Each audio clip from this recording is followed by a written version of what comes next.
OBC మహిళలకు కూడా వాటా కావాలని మేము అడిగాం. అందరికీ వాటా ఉన్నటువంటి మహిళా బిల్లు కావాలని అడిగాం. కానీ ఇలా ఆ ఓబీసీ మహిళలకు వాటా ఇవ్వడానికి నరేంద్ర మోదీ గారి బీజేపీ ప్రభుత్వం సిద్ధంగా లేదు. ఇదే సమయంలో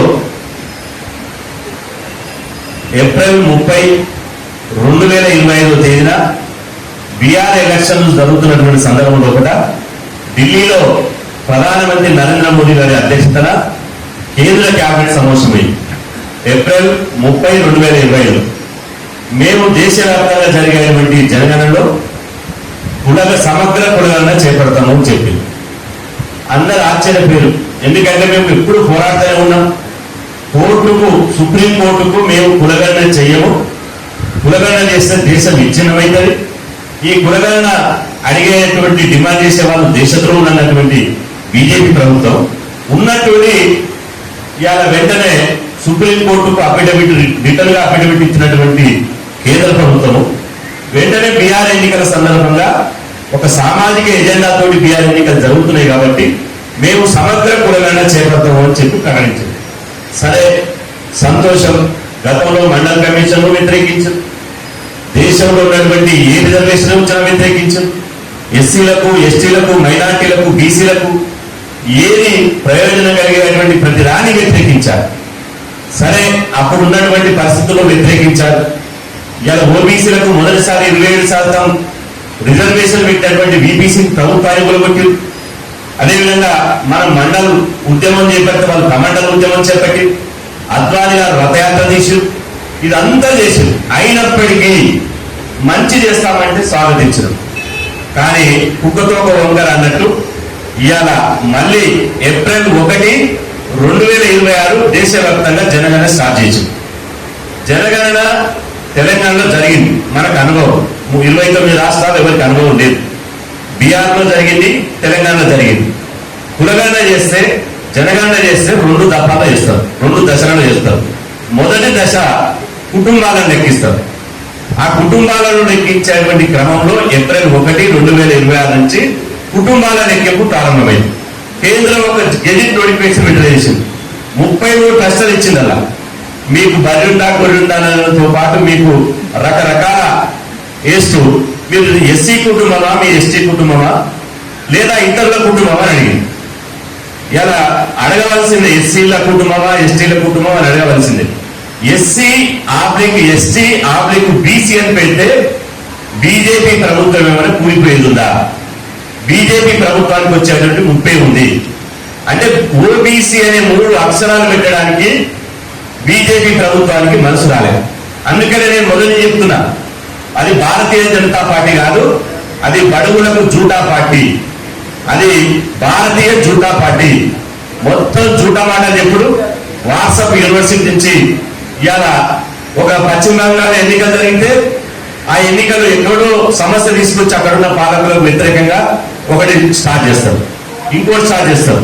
మనం మాట్లాడితే వీళ్ళు హిందువులు కాదంటారు. మేము హిందువులమే, 100% హిందువులమే. కానీ ఇవాళ బీసీ హిందువులకు ఏం చేస్తున్నావు? బీసీలు కూడా హిందువులే కదా. బీసీ హిందువులను ఎందుకు లెక్కిస్తలేవు? మరి హిందూ బాయ్ హిందువులను ఒకటే, మనమంతా సమానమే. మరి బీసీ హిందువులను ఎందుకు లెక్కిస్తలేరో బీజేపీ సమాధానం చెప్పి తీరాలి.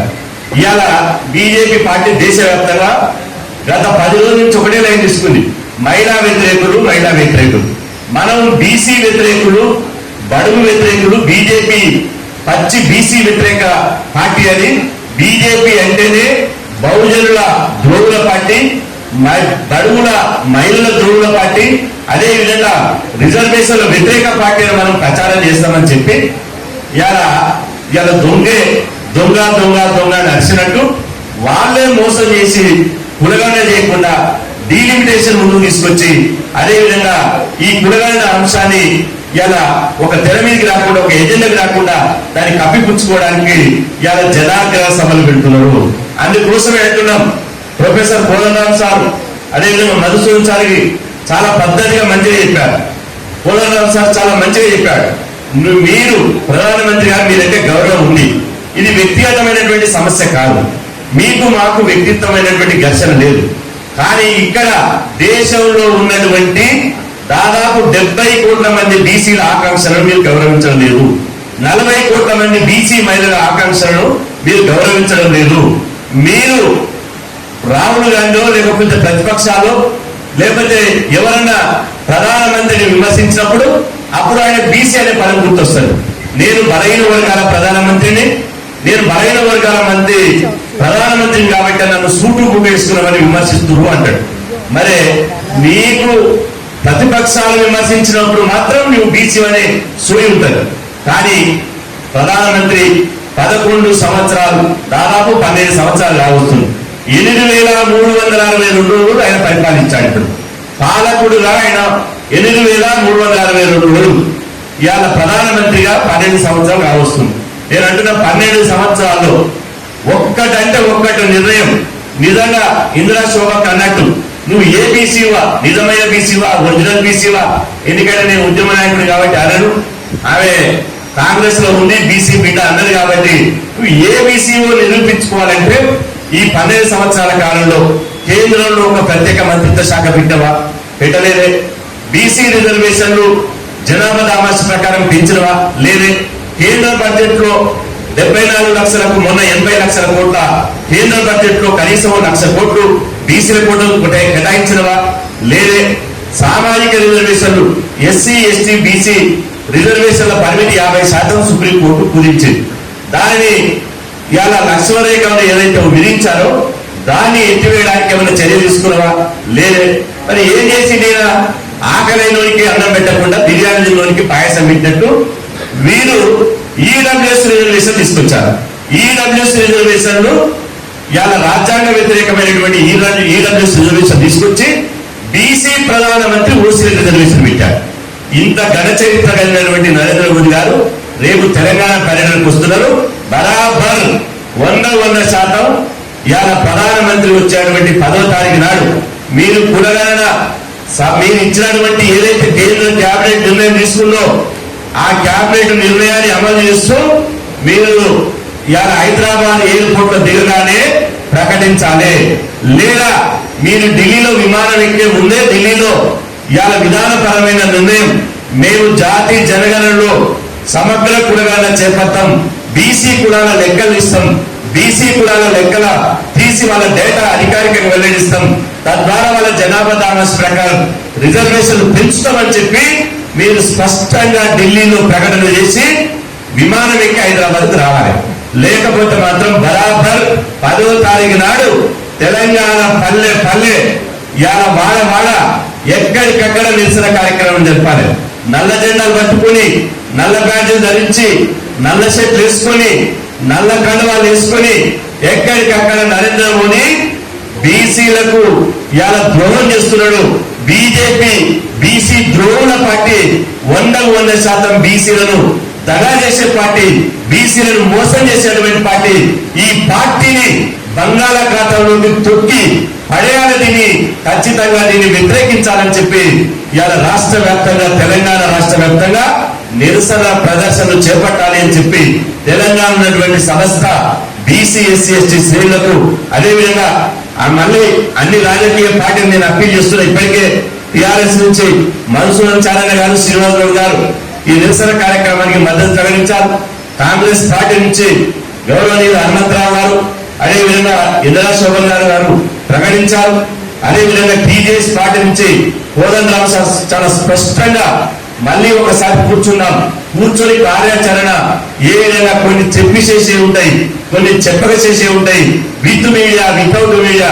కాబట్టి మళ్ళీ మనం ఒక ఇన్నర్గా కూర్చొని ఆ ఉద్యమ కార్యాచరణ నిరసన కార్యక్రమం ఎక్కడ చేయాలి, ఏ విధంగా చేయాలని చెప్పి కోదండరామ్ సార్ కూడా చెప్పారు. మళ్ళీ మీ డేట్ తీసుకొని మరొక ఇంటర్నల్ సమావేశం కూడా ఒకటి ఏర్పాటు చేస్తాం. అదేవిధంగా అన్న ఇవాళ CPM party general secretary John వెస్లన్ కూడా వచ్చారు. వారు కూడా మాట్లాడతారు. మాట్లాడిన సందర్భంలో ఈ నరేంద్ర మోదీ గారి పర్యటన అడ్డుకునే విధంగా, నిరసన తెలిపే విధంగా ఎక్కడికక్కడ ప్రజాస్వామ్యబద్ధంగా శాంతియుతంగా ఇవాళ ఈ కార్యక్రమానికి మద్దతు తెలపాలని చెప్పి సందర్భంగా తెలియజేస్తున్నాం. సిపిఐ పార్టీ కూడా గౌరవనీయులు పూనూరి సాంబశివరావు గారిని కూడా మేము కలుస్తాం. ఇప్పటికే నెల్లికంటి సత్యం గారికి కూడా మేము సమాచారం అందించడం, వారు కూడా దారిలో ఉన్నారు. కాబట్టి ఏమైనప్పటికీ కూడా ఇవాళ మా ఆత్మగౌరవ సమస్య, బీసీలను నమ్మించి మోసం చేశారు. మేము కులగణన చేస్తాం, బీసీ లెక్కలు ఇస్తామని చెప్పి నమ్మించి గొంతు వస్తున్నాడు. కాబట్టి బరాబర్ 100% నిరసన ఎట్లా ఉంటుందో, తెలంగాణ గడ్డ ఇది పోరాటాల గడ్డ, తెలంగాణ గడ్డ మీద నుంచి బహుజనుల రుచేందో, బీసీ బిడ్డల రుచేందో, ఉద్యమ సెగందో ఢిల్లీకి తాకేటట్టు, నరేంద్ర మోదీ వెన్నులో ఉనికి పుట్టేటట్టు ఇవాళ మన ఉద్యమ కార్యాచరణ ఉండాలని చెప్పి సదనంగా తెలియజేస్తున్నా. మీరు మిలిటరీ పెట్టుకుంటారా, సిఆర్పిఎఫ్ బలగాలను ఇస్తారా, కేంద్ర బలగాలను ఇస్తారా, ఎంతమంది బలగాలను ఇచ్చినా బీసీల సమాజం అంతా రోడ్డు ఎక్కాల్సిందే, ఎక్కడికక్కడ నిరసన తెలపాల్సిందే. ఒకవేళ ఇవాళ వీలు లేనటువంటి వాళ్ళు, రోడ్డు మీదకి రాలేనటువంటి వాళ్ళు ప్రతి ఇంటి మీద నల్ల జెండాలు ఎగిరారు. నా ప్రధానమంత్రి నరేంద్ర మోదీ బీసీలకు చేసిన మోసాన్ని, దగాను నమ్మించి బీసీలను గొంతుకొచ్చిన విధానాన్ని వైఖరిని ఎండగట్టు ఎక్కడికక్కడ నల్ల జెండా ఎగిరాలి. ఉద్యోగులు లంచ్ టైంలో, ఉద్యోగులు ఎవరైతే ప్రభుత్వ ఉద్యోగులు ఉన్నారో లంచ్ టైంలో వాళ్ళు డెమాన్స్ట్రేషన్ నల్లబాధ్యత ధరించి వాళ్ళు కూడా నిరసన జరపాలి. ఎక్కడ బీసీ బిడ్డలు ఉన్నారో అక్కడ మీకు ఏ విధంగా చూస్తే రోడ్ల మీదకి అందరు రావాలనేది కాదు, ఎక్కడ ఏడ ఉంటే బస్సులో ప్రయాణించిన ఒక బ్యాడ్జ్ పెట్టుకోండి, నల్ల బ్యాడ్జ్. అదే విధంగా మీరు రైళ్ల పైన ఒక బ్యాడ్జ్ పెట్టుకోండి, ఇంట్లో ఉంటే ఇంటి ముందర ఒక నల్ల జెండా బాతండి, రోడ్డు మీదకి వస్తే నల్ల జెండా తీసుకొని రోడ్ల మీదకి రండి. మన నిరసన బరాబరి తెలియజేయాలి. కాబట్టి దయచేసి ఇది జాతి అస్తిత్వం కోసం జరిగేటువంటి పోరాటం, ఇది వ్యక్తిగతమైనటువంటి పోరాటం కాదు. ఎందుకంటే ఇవాళ కులగణన చేయకపోతే బీసీలకు భవిష్యత్తు లేదు. జనాభా ఇప్పుడు 42% రిజర్వేషన్లు. ఇప్పుడు CPM, CPI, TJS, TRS, Congress ఇంత గమ్మత్ ఏంటంటే బీజేపీ కూడా మద్దతు ఇచ్చారు. ఆ అసెంబ్లీలో చేసినటువంటి బిల్లు 42% పోయి ఢిల్లీలో ఉన్నది, దానికి కూడా ఆమోద ముద్ర వేయడం లేదు. ఎక్కడికక్కడ నేను చివరిగా చెప్పేది ఏంటంటే, ఇవాళ బీజేపీ ప్రభుత్వం ఎంత మోసం చేస్తుందంటే, ప్రధానమంత్రి నరేంద్ర మోదీ గారు బీసీ 11 సంవత్సరాల కాలంలో, ఆయన 11 సంవత్సరాల కాలంలో ప్రధానమంత్రి అయినాక ఏ రోజు కూడా మహాత్మా జ్యోతిబా ఫులేకు వారి జయంతి సందర్భంగా దండేసి దండం పెట్టలేదు. కానీ మొన్న తమిళనాడు ఎన్నికలు జరుగుతున్నాయి. ఏప్రిల్ 11వ తేదీ నాటికి తమిళనాడులో ఎన్నికలు జరుగుతున్నాయి. ఆ తమిళనాడులో ఒక బీసీ బిడ్డ, ఒక మంగళ బిడ్డ అక్కడ ముఖ్యమంత్రి ఉన్నాడు. కాబట్టి ఆ బీసీ వాదం అక్కడ తమిళనాడులో ఉంది. కాబట్టి బీసీ వాదాన్ని బీజేపీ వైపు మలుపుకొని కమలం పువ్వు గుర్తుగా ఓటేసుకుని గంపగుత్తగా గెలవాలని చెప్పి ప్రయత్నంతో ఆయన ఎన్నడూ లేని విధంగా ఇలా మహాత్మా జ్యోతిబా ఫులే 200 జయంతి ఉత్సవాల సందర్భంగా 8 గంటలకే, పొద్దున 8 గంటలకే, ఉదయం 8 గంటలకే పార్లమెంట్ లో దండేసి నివాళులర్పించడమే కాదు, 2 సంవత్సరాల జయంతి ఉత్సవాలు పెద్ద ఎత్తున నిర్వహించడానికి ఇవాళ ముఖ్యమంత్రులతోటి, కేంద్ర మంత్రులతోటి కమిటీ. అంటే మనం ఏమంటున్నాం, మన 10 సంవత్సరాల ఈ ప్రేమ ఎక్కడ పోయి, 10 సంవత్సరాల దండ ఎన్నికలే, అప్పుడు పూలే గుర్తుకురాలే, తమిళనాడు ఎన్నికలు ఉన్నాయి కాబట్టి పూలే గుర్తుకొచ్చింది. నేను అంటున్నా, పూలేకు దండేసి దండం పెడితే బీసీల ఆకాంక్షలు నెరవేరాయి. మీరు పూలేకు నిజంగా నివాళులు అర్పించాలని ప్రధానమంత్రి నరేంద్ర మోదీ గారి కనుక ఉంటే, మీరు ఇప్పుడు జరిగే జాతీయ జనగణనలో సమగ్ర కులగణన చేపట్టండి, బీసీల జనాభా దామాష రిజర్వేషన్ పెంచండి, కేంద్రంలో ప్రత్యేక మంత్రిత్వ శాఖ పెట్టండి, మహిళా బిల్లులో బీసీ మహిళలకు సపోర్ట్ పెట్టండి. అప్పుడే ఈ బీసీ సమాజం నమ్ముతుంది.